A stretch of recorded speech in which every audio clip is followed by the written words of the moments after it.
સવારમાં નીકળી ગયા હું અને રજાકભાઈ આપણી બાઇક સર્વિસ કરવા માટે વિરમગામ.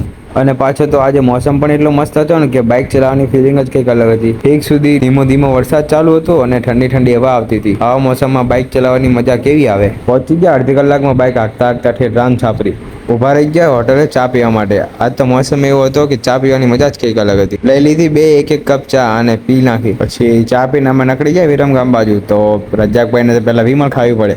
विमल बोलो सुबह केसरी। हाँ ये कर लो पहले।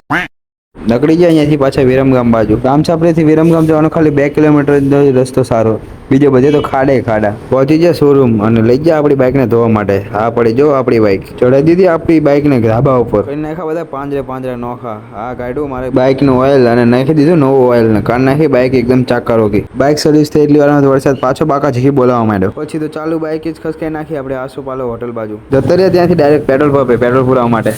આપણા રજાકભાઈ કરે નાખી બાઇકની ટાંકી ફૂલ. રહી ગયા વળતા રસ્તામાં ઉભા કેમ કે વરસાદ બહુ ચાલુ હતું.